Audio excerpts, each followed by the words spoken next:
Today's sponsor is the Ohio Humanities Council. Heritage Ohio is happy to be one of the recipients of an Ohio Humanities Cares grant.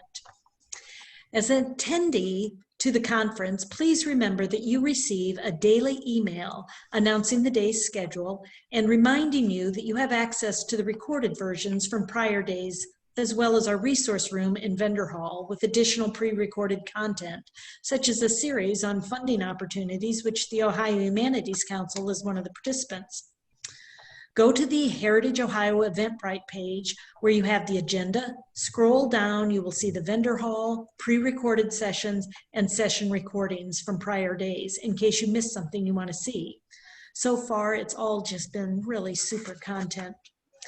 And the great content continues today. Our next session, Total Impact, about the amazing investment the Wert County Foundation is making in their downtown. We are offering 1.5 AIA HSW continuing education credits. The learning objectives are in the chat box. If you want a certificate, please email our office manager, Devin Miles, at officemanager@heritageohio.org. Include your AIA member number. We'll see you later this afternoon at 2 o'clock for Frank Vagnoni's presentation on historic house museums and historic site issues in the age of COVID.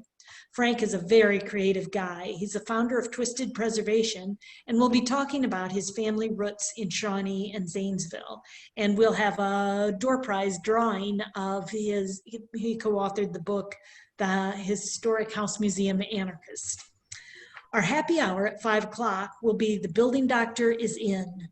If you're curious or have questions about best practices in historic preservation, join in, bring a cocktail or an Ohio beer and your questions. Now I'm happy to introduce my friend Pat Williamson, Executive Director of the Ohio Humanities Council, today's sponsor, who will introduce our speaker. Joyce, thank you very much. And I'm pleased to be able to speak on behalf of the council and to provide support for today's sessions. I think the work that Heritage Ohio is doing is incredibly important for preserving our built environment, for helping communities use historic preservation, use history to enrich our communities. So again, thank you for the opportunity to sponsor this program. I'm going to be very brief because I want to hear what our speaker has to say. I'm probably as eager as any of you to hear what Seth has to say. Seth became the executive secretary, am I saying your title correctly? Executive secretary of the Wert County Foundation in 2014. And we spent a delightful few minutes trying to determine if somehow we were related. I like stories about Ohio, and I certainly like stories about people returning to Ohio and the wonderful contributions that Ohioans are making to our communities. So without further ado, let me introduce to you Seth Baker and turn the microphone over to him.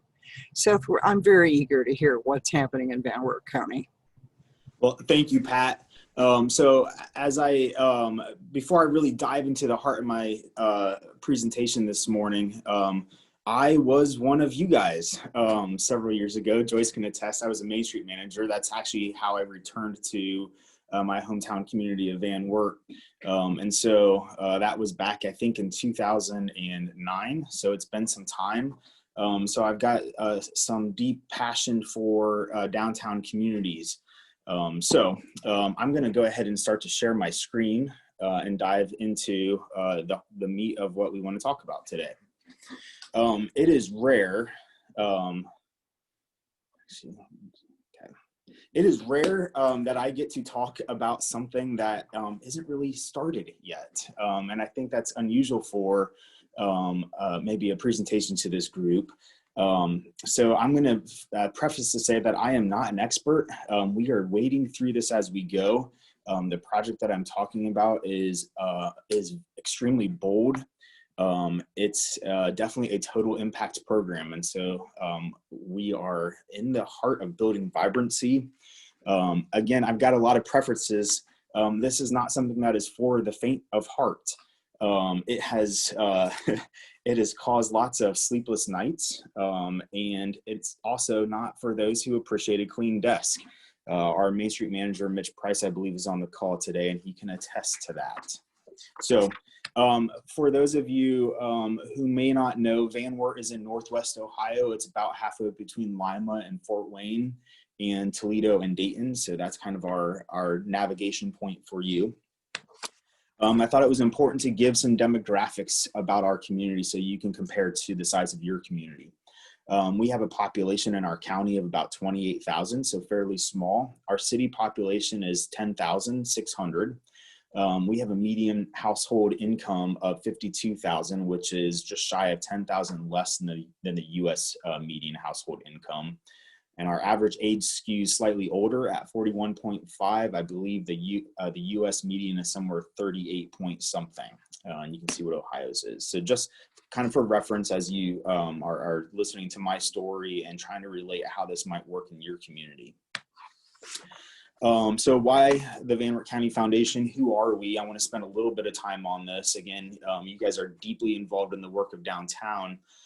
So it might be unusual that a community foundation is also talking about downtown work. Our vision is to create a well-resourced and thriving quality of life for our community.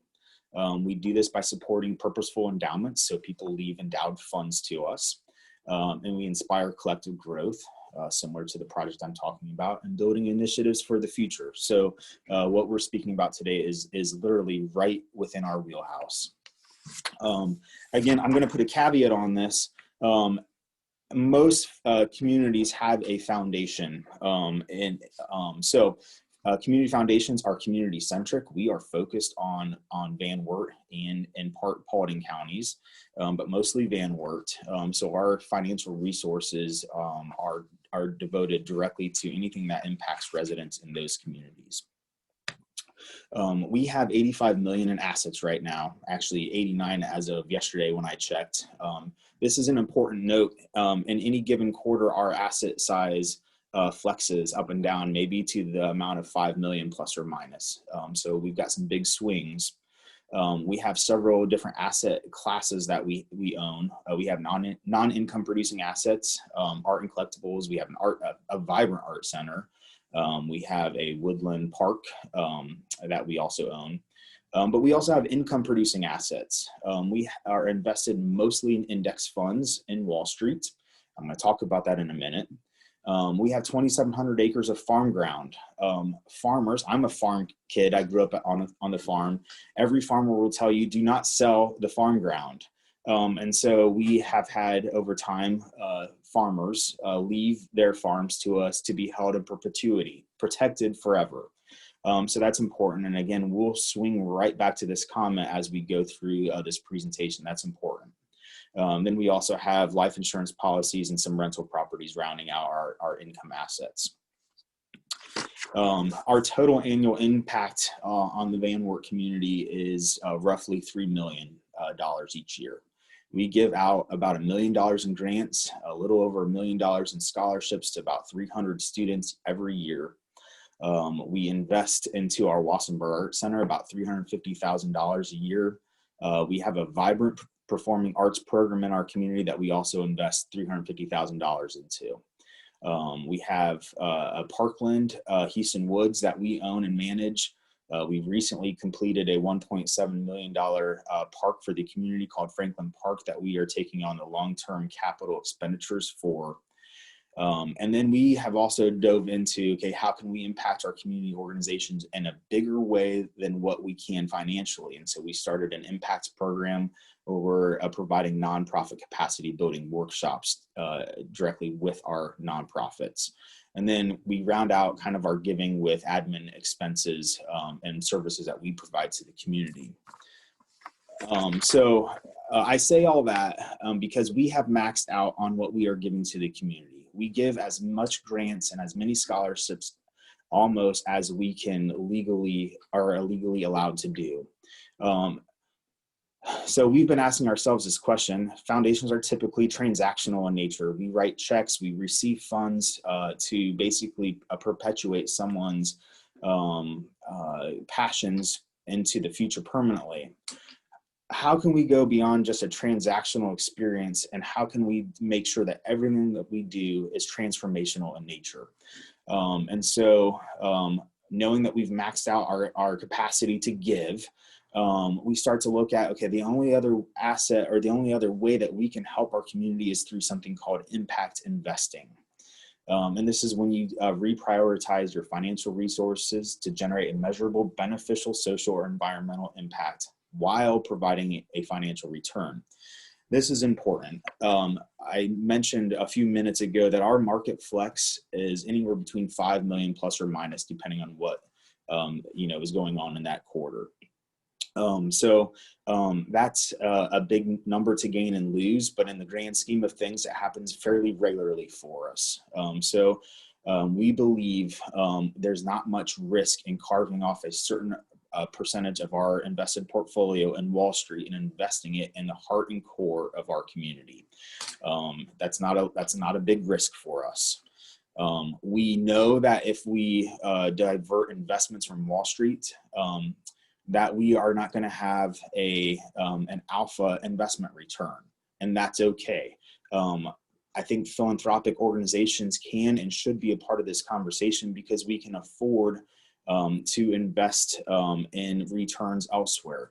I mentioned our vision statement, creating a well-resourced and thriving quality of life. We know that we're going to get a slight return on our financial impact in investing, but we're going to get an even bigger return on our vision statement. We're going to be investing in the heart and core of our community, which is exactly what our vision statement is.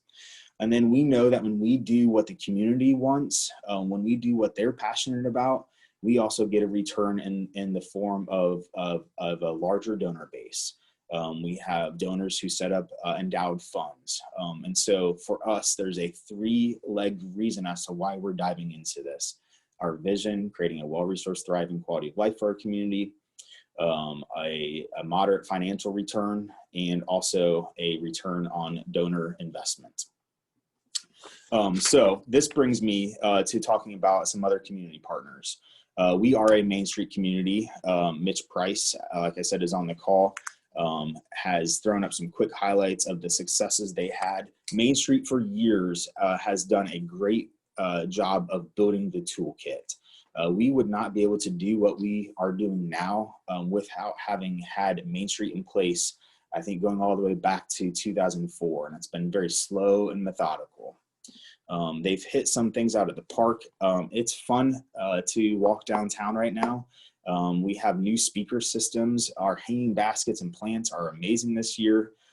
So I can't sing their praises enough. Thank you, Mitch, for the work you do. They've created a pretty vibrant public interface. I think like most communities, we've worked on our facade program to make it at least an attractive view from the street and to provide attractive retail setting. Joyce, I hope you don't yell at me for showing this next slide, but I feel like maybe we've been playing whack-a-mole a little bit in our community. We've solved problems. I think we're all professional firefighters in this industry. So you've got, a challenge that you take care of right away, and then another one pops up. And so I can directly speak to this. We are the proud new owners of many structures downtown, and the problems that come along with them are astronomical and overwhelming at times. So what we've discovered is that what we were doing is for us too slow for our community. We are losing assets faster than we can keep up with them. And so we have a very different picture going on when you walk in the alleys and behind our buildings. We have buildings that are in extreme distressed conditions. It's a war zone. We have our largest building in town is literally collapsed in on itself. The walls are still standing, but it's a pretty disparaging situation. We've got just about a month ago, we had a first floor cave in on one of our historic structures. Again, right prime view of everyone who's driving through town. We have another wall on the back of a building that's about ready to cave in. So That being said, we are investing with courage and confidence, restoring and developing our downtown's core assets and revitalizing the heart of our community. We've established a project called Van Wert Forward, which is vision driven by the Wert County Foundation. The goals of this is to first and foremost catalyze downtown revitalization and investment. Again, taking what Mitch is doing, but putting it on steroids for several years. Expanding business attraction, enhancement, and job creation. Again, steroids. Preserving and restoring our historic downtown assets, infusing with innovative amenities, creating new welcoming multi-use spaces, positively impacting quality of life for generations to come. Again, doing all the things that you guys are normally doing, just kind of ramping up deep efforts on it. This is not just us doing this. We are doing this together. I've mentioned Main Street already, an important part of the equation, but we were also working with our local economic development organization, our chamber. We have a business development corporation that really kind of kicked off this conversation. The foundation just said, hey, we can take ownership of this and run with it. For those of you who might not have a business development corporation, you might have a CIC or something similar. And then of course our city has been involved in the county. But most importantly, it is private community led. So we are going to have private community investors that are walking alongside of us and investing their equity into the project. So they have ownership and buy-in. I have some moderate professional background. I'm a landscape architect, horticulturalist, and I have a minor in city and regional planning. So I have a little bit of expertise. I've gone through some MBA. I have my MBA program. But I don't work in this day to day. So we've engaged professional advisors who can walk us through. We are in the middle of a downtown redevelopment master plan led by OHM. Epic Small is leading us with a public art plan. You heard me reference our art ventures earlier. That's an important component of who we are as a foundation, and we want to make sure that that is cast across the downtown as well. So art is important. We are working with our neighboring community of Bell Fountain and their team of Small Nation for tenant attraction, retention, and development. Our lead consultants and our development consultants on our project is Pago USA and their partner, the Model Group. And then we are deep in the throes of architecture work right now. We have Platt Architecture and Design out of Cincinnati and Revival Design Studio out of Salina. Again, local to us. Our downtown district is kind of, and I'm not sure if you can see this very well, but there's a lighter orange boundary that really is the encompassing boundary of our downtown. But the core is about an 8-block area, and that's highlighted by a darker orange line. That's what we have chosen as our project boundary. Is we're putting focused efforts in to this 8-block area. The very first conversation about this project was the acquisition arm. We can't develop that which we don't own. It'd be like us saying what our plans are for China and Russia, even though we're not citizens there. So it's important that we own the assets that we are talking about. It's even more important because our capital stack and the financial tools that are available for us are fully reliant on ownership of the buildings. And so as we started to dive in and determine, okay, what is important to us? What do we need to acquire to complete a successful project? We started to ask the typical philanthropic foundation questions of, but for the foundation, can this happen? And so in this case, we asked that if not us, then who? Can someone successfully navigate a successful redevelopment of this parcel without our involvement? And if that answer was no, then it accelerated the acquisition conversation for that building. If not now, then when? Will this cost the community more down the road if we wait? And an excellent example of that is one of the building pictures that I showed, the Home Guard building. And Joyce, I see you smiling. It was one of Ohio's top 10 opportunities, maybe back in 2007. If we had bought that building back then, and I think the owners were asking $150,000 for the building, which to us seemed an astronomical number, it would have likely cost us several million to to rehabilitate and restore. Today, our estimate is that it's going to cost us $15 million, which is a very unlikely lift for our community. So we waited. It was a poor choice for us as a community. So again, if not now, then when? What will be the future of the building if we wait? We know we don't have a savior developer lined up waiting around the corner for the community. It's up to us, and by us I mean the here and now. It's Mitch and I. It's our neighboring building owners. It's those of us who are here today that have responsibility to pass on a community to the next generation. So our goal is, we know we got, and one of the things I discovered about this project, it's very difficult to determine what is a building and what might be multiple buildings, or what is a property and what might be multiple properties. So we think we've got maybe 116 plus or minus parcels in this 8-block area. And our goal is to acquire 60 plus of those properties, or around 500,000 square feet. Referencing back to the $5 million number that we flex, per quarter, we've allocated up to $5 million for acquisition work. It is important to note that these conversations have been locally initiated, but consultant facilitated. Again, we've got day jobs. I'm doing grants and scholarships and working with donors. So we've had to engage outside assistance. We do pay a monthly acquisition fee for this work. These are extremely tough conversations. They're deeply emotional, both for the seller, who might be talking about wrapping up generations of ownership, and for the buyer, us.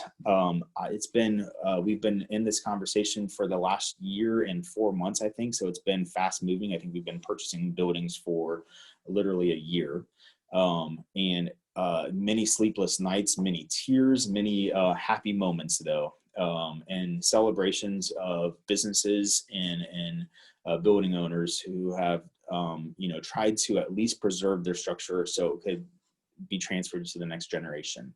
It's important to note that personal relationships are critical. I started relationships with our building and business owners back when I was a Main Street manager back in 2009.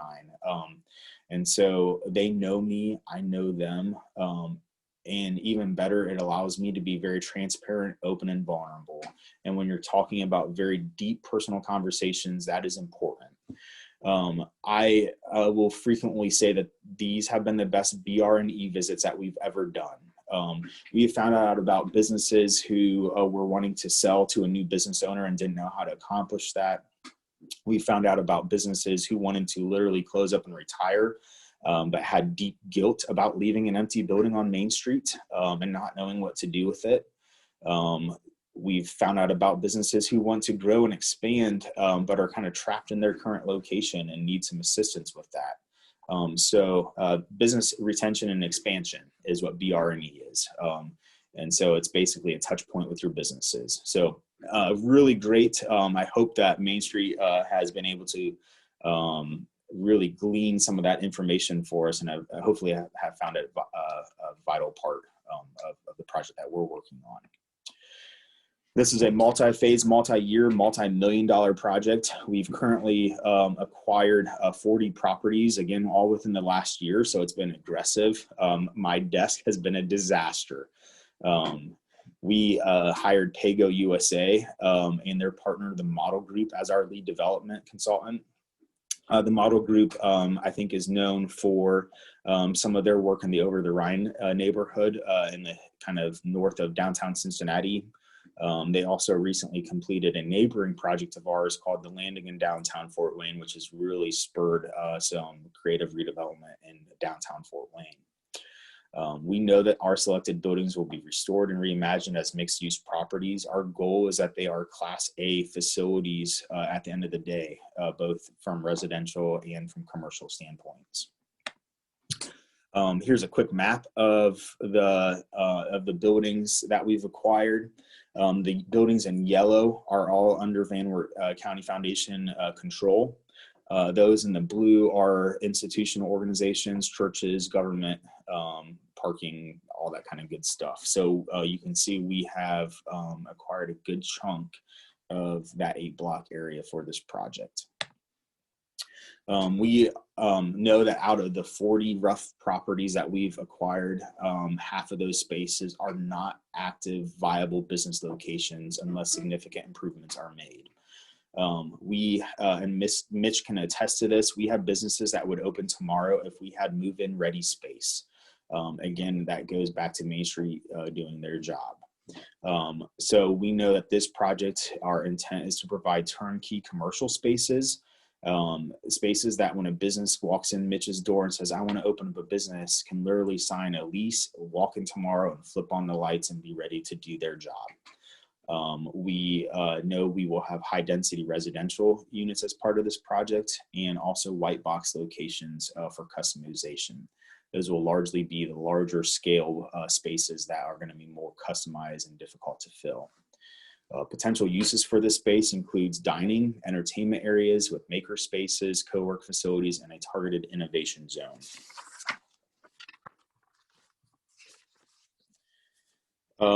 We are, I mentioned this earlier, right in the heart of a downtown redevelopment master plan. This is being led by the private and nonprofit sectors. It's important to note, I don't know if most of your communities have a planning department with your city or municipality. We do not. We don't have a planning department or staff. And so if a nonprofit or a private organization is not leading the efforts, it's not likely to happen. So we went ahead and paid for that and are championing that cause to make sure that we are doing exactly what our community wants us to do. Excuse me. I think as we start to determine what we're moving forward into first, we want to make sure that we're doing first what's right for the building and space first.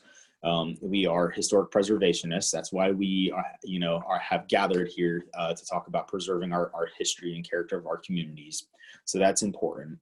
But it's also important to know that it is going to be plan guided. We expect at the end of the day, we'll have about 40% of the project will be residential, again, upper floor units, to build density. And that density would be in the form of studios, 1 to 2 bedroom units, and luxury lofts in some of the areas. Luxury lofts and ballrooms that you can't really divide or shouldn't divide. And then we'll have about 40% commercial and office, 20% restaurant retail. So that's kind of the mix that we're looking at for the project. Again, that's going to ebb and flow depending on what the plan is dictating and what the buildings can accommodate. Speaking of the plan, this has been a fun process for us. This is just one of the slides that we've been uncovering of how we use our space. We know that we have a historic stadium that's right on the edge of our downtown, that there's been lots of conversations about whether it stays on the edge of the downtown. We have a YMCA that's also in that same zone. The first county library in the United States is there, beautiful historic building, downtown park. So we know that in that area, it's going to be heavily event focused. And so we can start to navigate those experiences, especially in that district. We have an area that feels very appropriate for retail. It's where we've done most of our heavy renovation work to date, and is a fairly thriving little district. We have some area that would provide excellent dining and event opportunities. I mentioned that we have an art center that sits right on the southern edge of our downtown. I know some of you guys were here in Banner several years ago and experienced that, but we believe we can tie that deeper into the heart and the core of our downtown. So we're planning on that. And then we have some space on the east side of downtown, which is really kind of a downtrodden area, has some former factory industrial facilities that would really make an excellent innovation area for our community. So we, again, have dove into those conversations. I mentioned that this is a multi-phase approach. This is the fun part of the project. Acquisition work was not fun, by the way. I would never advocate that someone dive into that unless they don't appreciate sleep and appreciate the emotional roller coaster. But the fun phase is actually the planning of the project. We think that this is going to be a 4-phase project. At least, and our phasing timeline is about 15 months of pre-development, which we're deeply entrenched into right now. Once pre-development has done, we expect it'll be about 12 to 18 months for construction and building rollout. And so we'll start to see buildings roll out after about 12 months. Our goal right now is, I believe, early spring is our target to begin construction on these projects.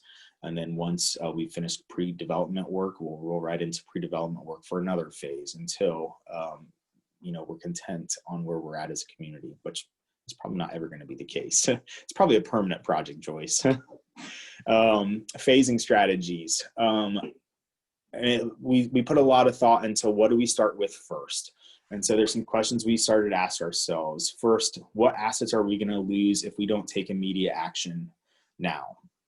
And so those buildings needed to move to phase one. If a building needed a roof or needed major tuck pointing, or if there was a possibility that the wall was going to collapse, so we needed to do that work first.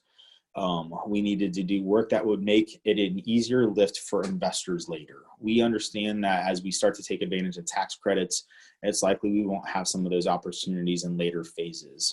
We'll expend those opportunities initially. So we need to make it an attractive option for equity investors to participate in a bigger stake later.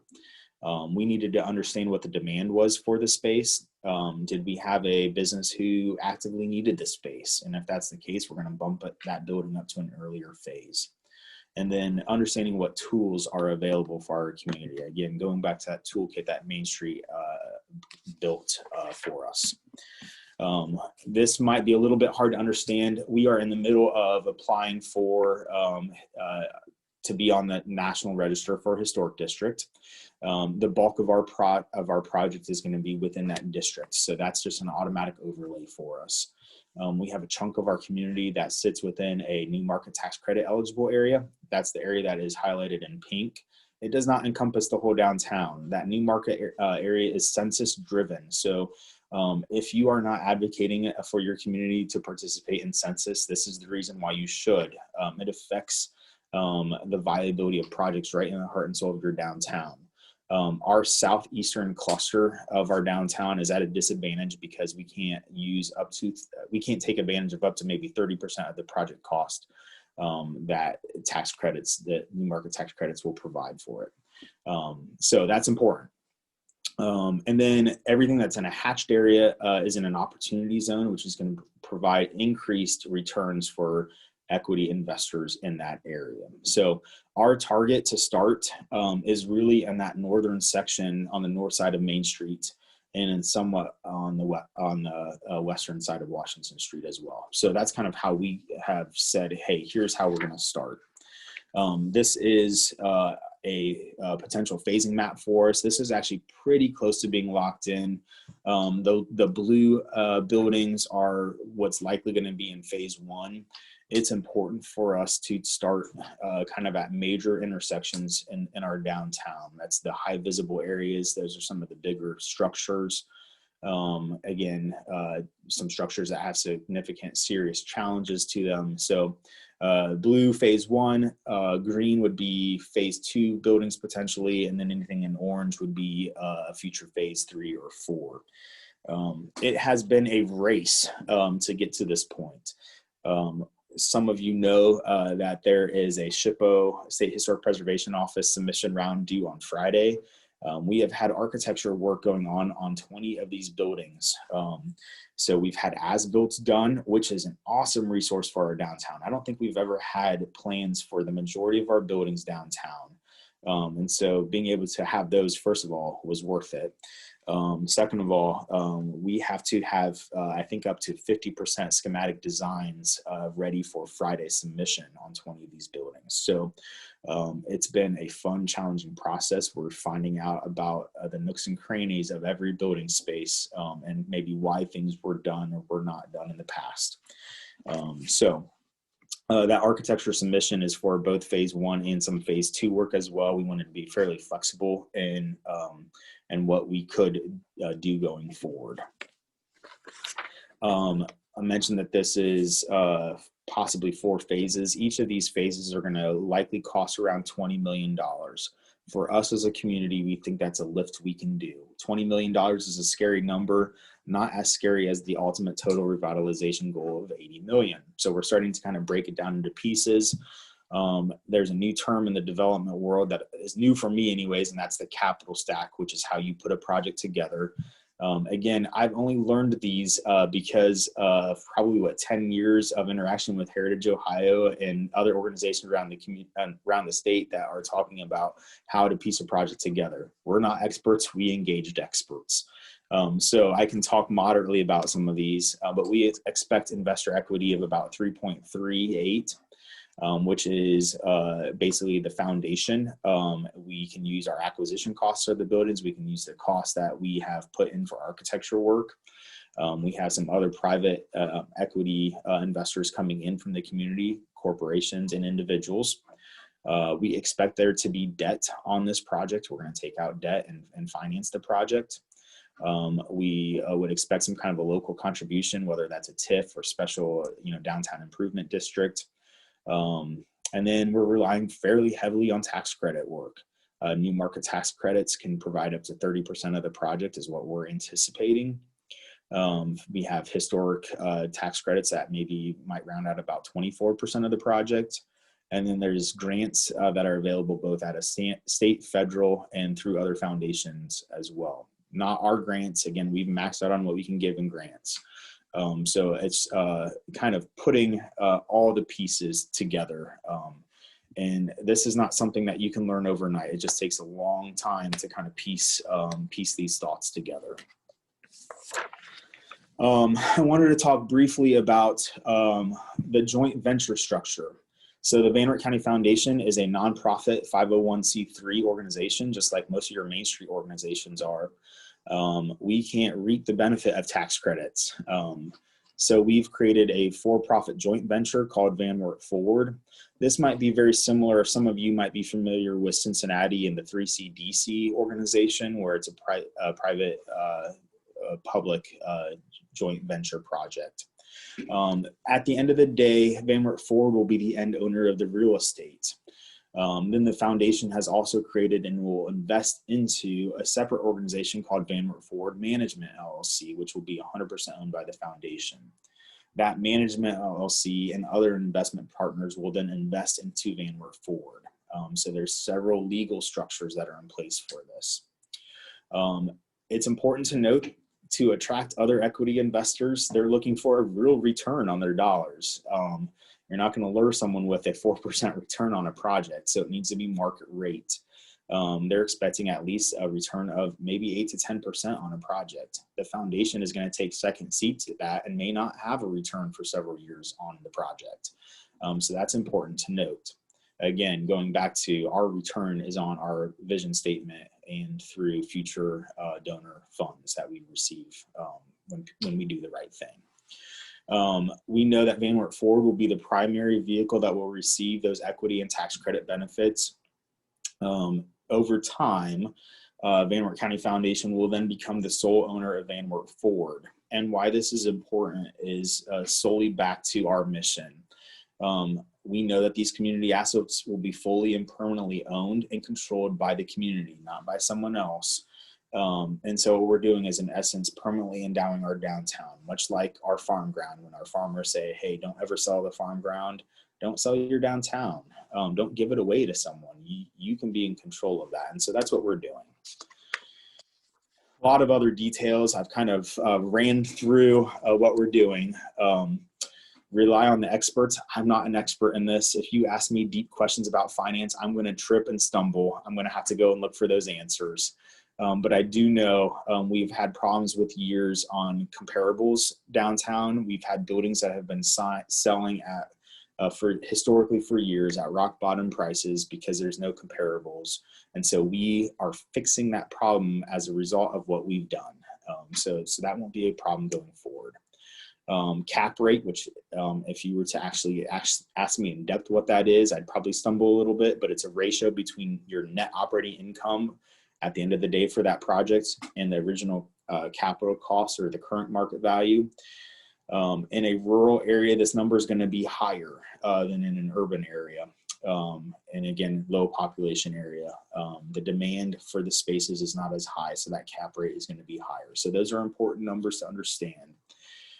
Again, market demand has to drive this. Investors are going to invest in something that is attractive to invest in. So your internal rate of return for us needs to be at least a minimum of 8% for it to be competitive. That's where the advantage of those tax credits come into play. We can do this project only as a direct result of those credits. We wanted to build in an income and expense escalators as we move through the project. That's important.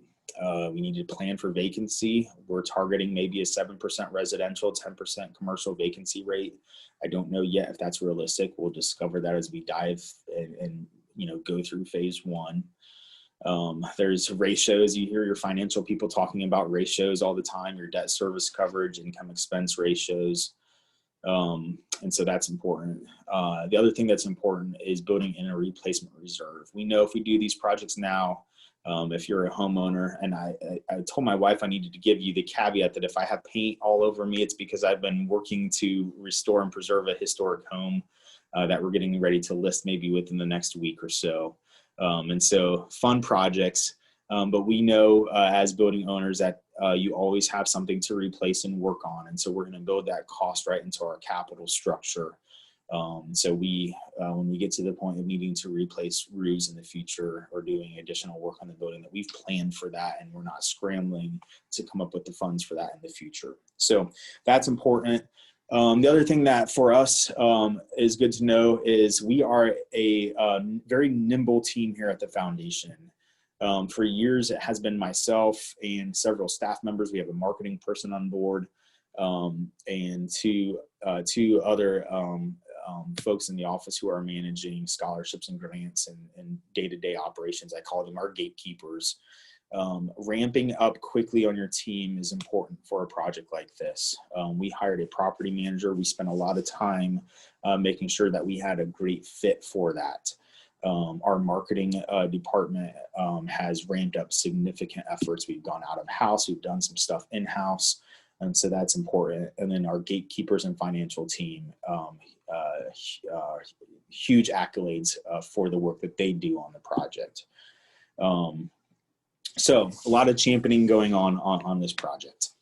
I would gladly open it up to questions. I've got, obviously myself, there's some contact information. I've got our Main Street manager, Mitch Price, would also be available to answer any questions you may have. So Joyce, I'd open it up to the floor. I know I ran through some things really fast, but I'd love to answer what I can.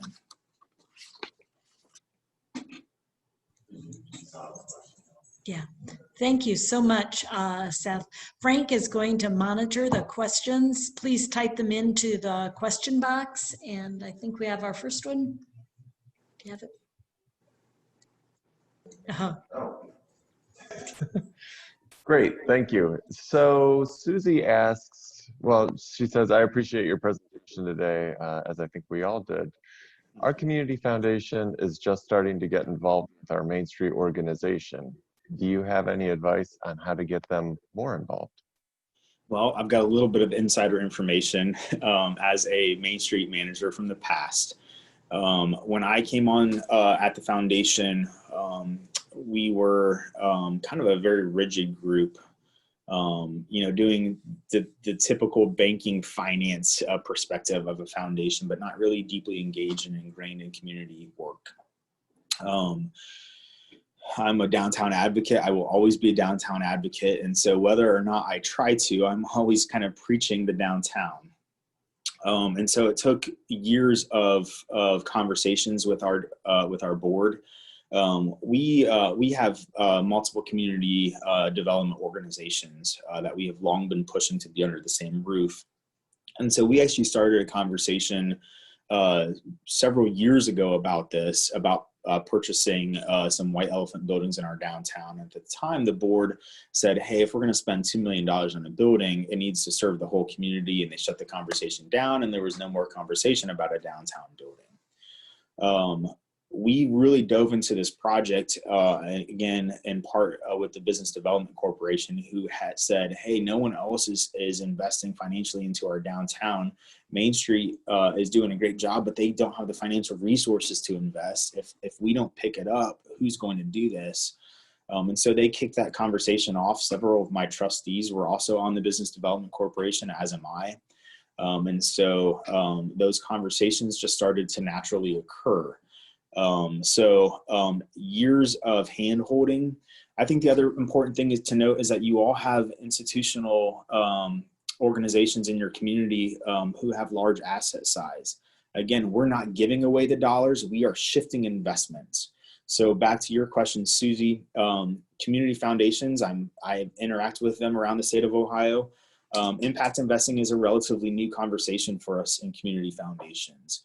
But your hospitals or your other foundations or your other organizations have a large assets that they're investing outside of your community. So all it is having that conversation about where are you investing your assets?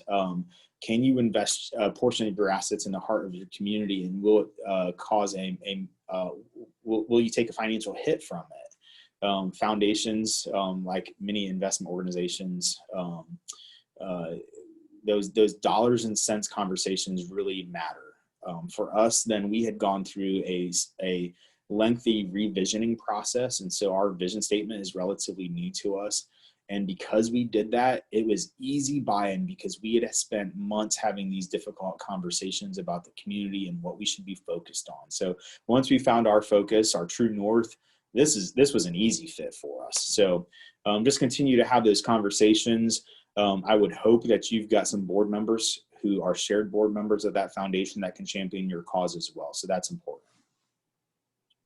That's a great answer. It seems like there's some foundations that are moving in the direction of the PRI avenue, where they're dipping their toe in the water by making the program-related investments, or they're making loans instead of the traditional grant-making facility. But it sounds like you all have skipped that step, just going for the, we didn't skip that step. We landed on that rock fairly quickly and left it pretty quickly. We started out. Communities have gotten grants from the state capital improvement grants, and frequently those are reimbursable grants. And so we actually dove into the project out of emergency use because we had a community that was going to have to return their funds because they didn't have the upfront dollars to do a project. They needed the funds for like 100 days. It was within the calendar year. It would have been ridiculous for them to return those funds. So we said, no, we'll loan you the money at 0% interest. Get your project done. When the funds come in, repay us. And we've helped them do something cool for the community. So we dove into that. We've had some projects where we've done some low interest loans on, but it was a pretty quick, light, easy experience for us. And so it really propelled us to be able to move further and say, this is making an impact, but it's not really permanently tying up our resources. We haven't really redirected things, in a major way. Let's do something big, transformational. Right. Looks like we have a question from Dan. He said, you mentioned that you are applying for National Register listing. We are a certified local government. And are you a CLG? And you are a CLG. And then he also asks, is there local design review active? There is. In fact, tomorrow morning at 8 a.m., we will, in fact, I'll back up a little bit. Yes, we've been engaged with them. They've been aware of our project. We just received facade drawings, I believe on Friday. So we've been reviewing those with the architects. I'll take a handful of them with me tomorrow to our design review board and make sure that they have eyes on them as well. So yes. Great. Dwayne asks, as the for-profit donates the buildings back to the nonprofit, will the for-profit continue to be able to acquire and redevelop past the original $80 million project? It's going to have to be up to that board as to what they want to continue to do. I believe the answer is yes. For us, there comes to a point where we say, hey, the buildings that we have are all the buildings that are going to be in the project. As you put, maybe it can be considered for a later phase, but as you build out a large scale project, we're not submitting individual components of the projects. We don't want to do building by building. And so we want to make sure we're capturing as many of the buildings in large scale phases at once. So they could, if they want to take on individual development, but at that point, I think it's very likely that the private sector can pick up, and that maybe someone else in the community can successfully complete a project. So if we haven't acquired a building, within the next couple months, it's doubtful that we'll continue to acquire buildings. So there will be a stopping point. Okay. Doug mentions and asks, if the private sector has not been able to renovate and restore a building, which usually means there's not enough demand, how confident are you that there will be enough privately owned businesses able to fill the space and be profitable? So that's an interesting question to answer. Partly in faith, which you never want to say in front of your financial investors, right? But we know our buildings that are vacant right now are vacant for a reason. They've got significant challenges structurally, or some other problem with the building. To renovate a building in our community, we don't have a college, we don't have major anchor institutions here, and so our demand is low. Which means the rental rates for these buildings had to be kept low. And so a private investor is not going to be able to or be willing to go out and do this. We've had some that have done this. We've had some very successful developers, local developers that have started work downtown. They stop after a building or two because it's not financially feasible for them. I think that's why as philanthropy, we can get involved. We don't need to make an alpha return on this. And so, pairing up our needs with the tools available, the tax credits, new market tax credits, historic tax credits is important. If those tools were in place, there's no way demand would justify doing this. So Mitch mentions Main Street Van Wert is very blessed to have this project and Van Wert Forward present. And we're very excited that we are all working together on this, as I think a lot of other people in Ohio are excited and hopeful to see the success that you all can garner that hopefully can be replicated throughout the state. And we have another question. Does Van Wert have a PACE district? And if so, have you all considered PACE, or are you using PACE as part of your capital stack? We do have a PACE district. It was established maybe a year and a half, 2 years ago. I don't think at this point it's likely that we're going to use that. I don't know that it for our particular project that it makes much financial sense for us. I know it's a useful tool for some organizations. We have a daycare, a nonprofit daycare facility in town who absolutely it was a great fit for them to use to replace HVAC lighting type systems. So, but I don't think we're going to use it. We could certainly. We know it's sitting there, and if we start to have gaps, we'll want to take advantage of that. Okay. So curious also, do you have any general advice, I guess, for people who are either considering the state or federal tax credit route, and also people who are going the National Register nomination route? Any advice, things you wish you knew then that you knew now for those folks starting out? Yeah, so just engage the experts. Mitch and his crew have really led the efforts for the historic district nomination. State Historic Preservation Office has been great to work with. Barb Powers has led us through probably more of the process than she should have. And so determining what buildings are contributing or not contributing, because we have deep interest in it because of our project, we've been deeply ingrained in those conversations. But really Main Street has been leading that. So I don't know if Mitch has the ability to speak about that.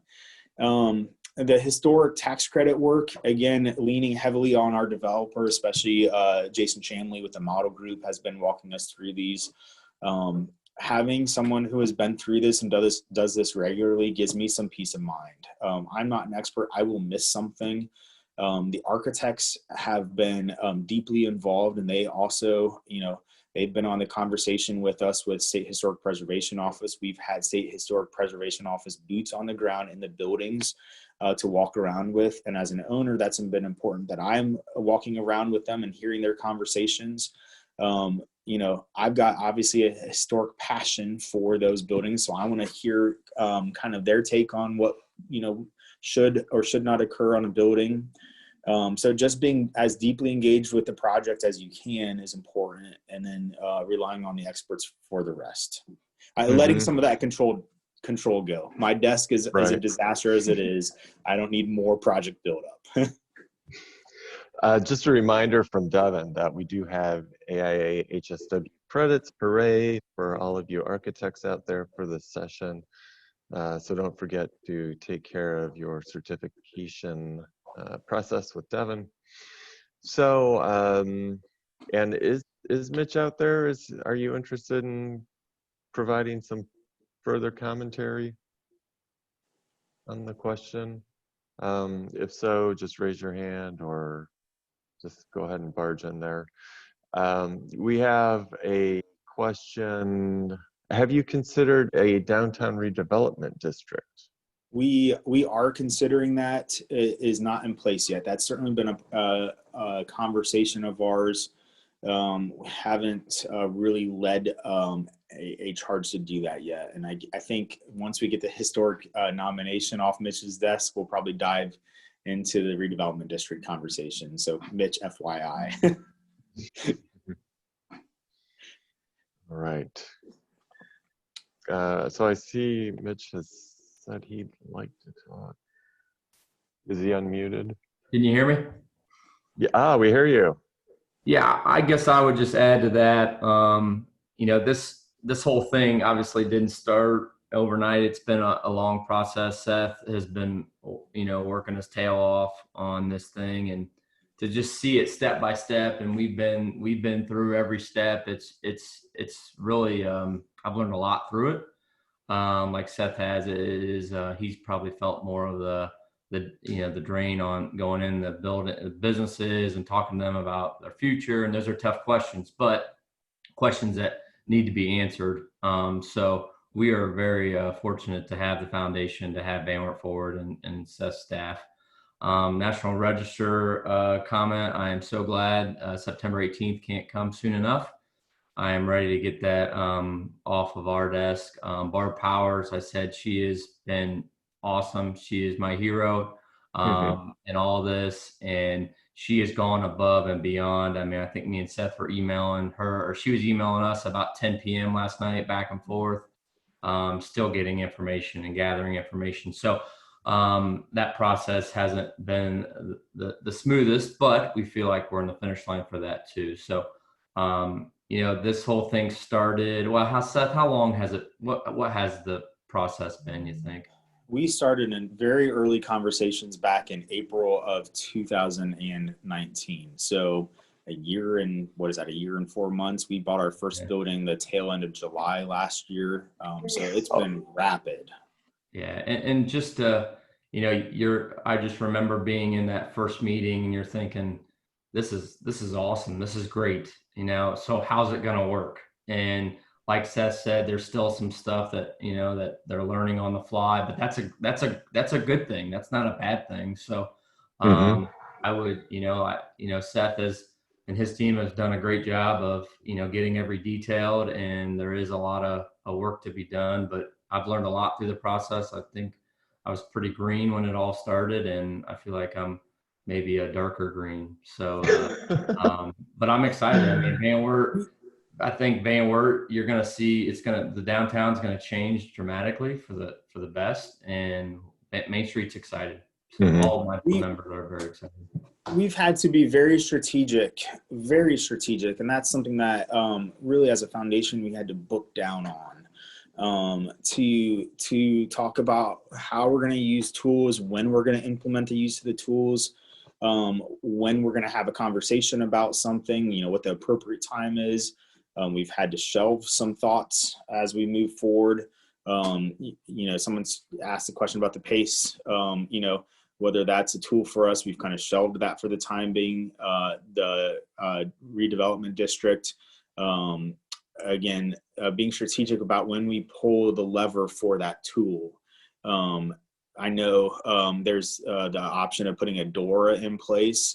Mitch and I will have some deep conversations about whether that's right for us right now, but making sure that we are prepped and ready. And so as a foundation, I think we were prepped and ready. I saw someone ask a question about how long we've been in existence. We've been in existence since 1925. I think we were the 17th or 19th maybe community foundation in the nation.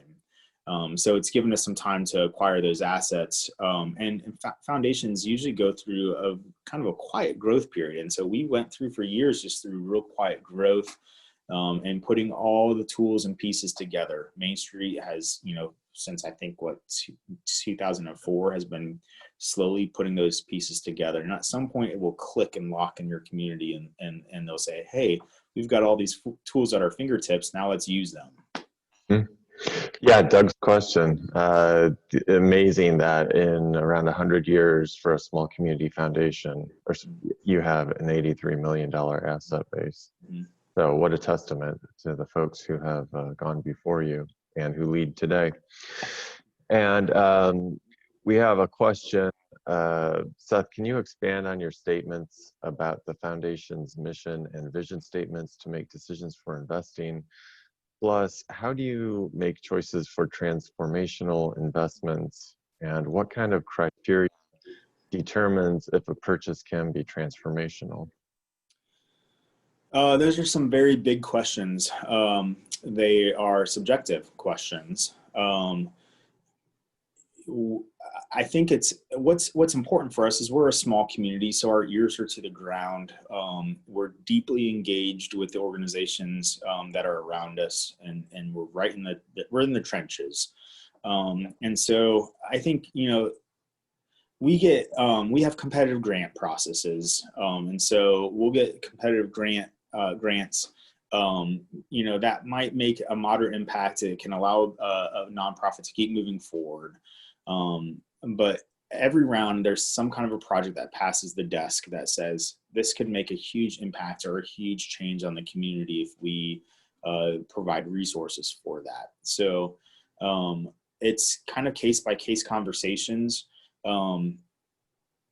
It's sometimes our scholarship program is fairly automated. We know that we're going to give out an average of dollars available to the student. We know that it makes a transformation on their life. We're ingrained in some deep conversations now on how to put together a program that will attract those students to come back to this community.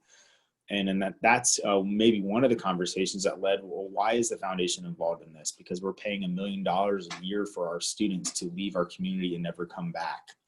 And so can we provide a community that would be welcoming, that they're going to want to come back to? And so investing in ourselves. And so that's talking about, that's the kind of transformation. Are we just writing, a $1,000 check here, $1,000 check there that, is buying t-shirts for an event, or are we, putting dollars to work in our community? Right. Foundations will frequently say, hey, what's my return on that investment?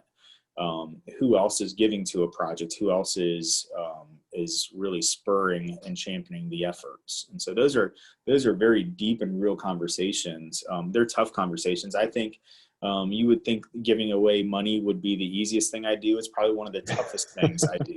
And it's emotional as well. And so trying to cut the emotion out of it is difficult. Mm-hmm. It's interesting that as a foundation, you're developing a financial or a developer speak with return on investment, ROI, but then also you're keeping to your roots of ROM and ROV, which is return on mission and return on vision. So it's kind of like you have the best of both worlds to help you succeed. That's why I think a better chance of succeeding. Philanthropy and community foundations should be at the table in these conversations. If they're not, I'll talk to them at a state conference for Philanthropy Ohio sometime. So hold tight. So we have another question come in. Dwayne asks, any thoughts for future opportunity zone legislation so it can be adjusted to expand it into the entire downtown. And I'm guessing he's asking about downtown Van Wert. It's kind of interesting the way Opportunity Zone legislation came about was that it was split along census tracts, I believe. So Yep. Yeah. you found that in some cities, half of the downtown is in, half of the downtown is out. That's been a challenge for us for sure. Our census tracts, we have 4 in the community, and they split right at Main and Washington streets, which are our main drags through the downtown. We very initially early on had conversations about changing our census tract boundaries, and right out the gate we're told, no, you can't do that. And then we found out we probably could. And by the time we kind of discovered that, it was too late for this most recent round. I think it had to be done by May for the 2020 census. So the only way for us to push those through the rest of the downtown would be to adjust those census tract boundaries. The Opportunity Zone has a whole host of challenges that come with it. That you have to have the fund set up for people to invest in. It's not necessarily a tax credit. It's not really an incentive, but provides greater returns. So again, taking the difficult projects and actually making them work to attract market rate investment into the project. They had really concise, tight time frames on them. And I think Joyce and Frankie, you guys can probably talk about this much better than I can. I think if anything, I'd love to see those timelines extended on the Opportunity Zone to allow us to use those in a more efficient, better way. I think, in a nutshell, Opportunity Zones, basically, if someone invested in a qualified project, they could receive a discount off of the ultimate capital tax. You could take, if you had capital gains, which is you're selling an asset and making a return on that asset. If you reinvested those returns into an Opportunity Zone, you wouldn't have to pay the capital gains taxes on those returns. Your investment then can grow, and I believe then your taxes earned off of those investments would then be waived as well. So, and I might not be saying that right. I'm not an expert. Don't rely on me for tax advice. But that's the way that I understand it. Mm-hmm. We have another question on the financial toolkit side of the ledger. Are you using easements, like a facade easement, loss of development rights, to possibly provide some additional funding as well as long-term preservation of the exterior, which is a question that I had because I was wondering, like, say, Van Wert, 2150, Van Wert 2100. The foundation is still there, more than likely, but what about what you all are doing now? What are the long-term ways that the investments you're making now will be preserved long into the future? Yeah, so we're not using any easement tools, and that's probably something I should talk to you guys about on how that works. Again, novice at this, so there's tools that are out there that I'm not familiar with. We actually, through some buildings that we may not be acquiring, have begun discussions on actually renting the facades and putting some kind of a permanent easement on that facade that we would have access to, so we can at least make it attractive for those around it. Mm-hmm. So that's important. Going forward, I mentioned, obviously we are building out as part of the annual equation. That income will be carved out and set aside for future capital improvements on the building. So we're building that out right out the gate. We're basically building an endowment for those buildings. So when we have to replace in the future, we've got a fund pool already built up. Mm-hmm. Does that answer the question? I think so. So. And we've had some great questions come in. I don't see any coming in right now, so we'll give folks another moment or so. However, I know both Seth and Mitch are great about being available to answer questions. This has been a super presentation. We've really appreciated you joining us. So if I don't see any other questions come in, what I will go ahead and do now is throw it over to Joyce. Thank you so much, Seth. I am crazy about this project. I tell everybody about it because there's nothing better than investing in your own community. This is going to be a great success. Pat, thank you so much for the sponsorship from Ohio Humanities. We really appreciate that. You're always choice. Yes. Shippo, thank you for sponsoring the AIA credits. And again, for those architects wanting credits, you must email officemanager@heritageohio.org to get those. And we look forward to joining you at 2 o'clock for Frank Vagnoni's Historic House and Historic Site issues in the COVID era, which I think you'll really find enjoyable too.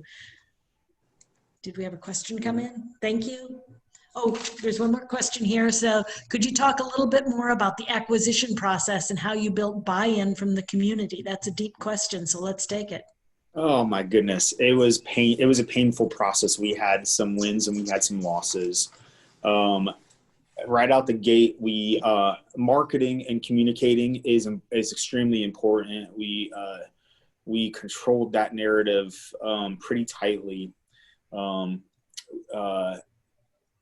It was really just telling the same story I just told today. Why are we doing what we're doing? What's the path forward if we don't do what we're doing? The community for years always goes through, Main Street does an upper floor tour every year called Hidden Spaces. And so you'll see people go on those tours and everyone always talk about, wouldn't it be cool if someone did this or if someone does that, or the building owner should do this. And I might attribute the community buy-in to some of those tours. People were in the spaces. They saw what the potential was. The owners know what the potential is. The owners also know what the cost is going to be to do some of that. And so we started the acquisition process with the easy acquisitions in part. The buildings that we knew were already for sale that were publicly listed, we had a lot of them that were listed. And so we started those conversations. Word quickly spread fast. Word quickly spread fast in a small community. And so, just making sure that our trustees and everyone were all speaking the same language about what we were doing. We've had a few pitfalls. Had an important building that we almost lost to someone else. And so that was difficult to navigate. Again, very emotional conversations for the seller and the buyers. I was warned going into this project that the acquisition component was going to be probably a miserable year. They weren't far off, but there were some really enjoyable parts of it as well. And getting to hear the stories of the sellers, and just being quite frank and honest with them. Hey, we don't know what's going to happen with your building. Here's maybe our thought and our intent. But making sure that we are doing what is right for the building and preserving that building. And if we don't do it now, what are our opportunities going to be for it in the future? And so understanding that, hey, we might only have one shot at this. So just being real clear and frank about those conversations, and open and honest. Okay, again, thank you so much. Thank you, Seth, really. And we'll see all of you at 2 o'clock. Oh, there's another question just came in. Oh my goodness, okay. We are doing, I see that right now. Have you studied where the current residents of the city and county spend their money and how much of that money may come to the downtown to support new businesses? We, as part of our development plan downtown, are diving into that question. We know that most of our residents go to Fort Wayne or Lima, mostly to Fort Wayne. We've been asking, okay, when they go out of the community, what are they spending their money on?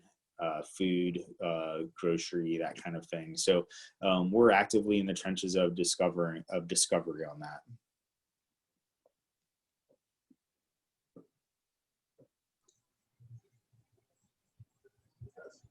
Okay. Okay, we don't have any more questions, and you can contact, I'm sure, Seth at VanWertCountyFoundation.org. And hopefully, Seth, you're going to hear from a lot of community foundations across the state. We'll I'd be talk to you happy to again. engage them. Okay, thank you. Thank you.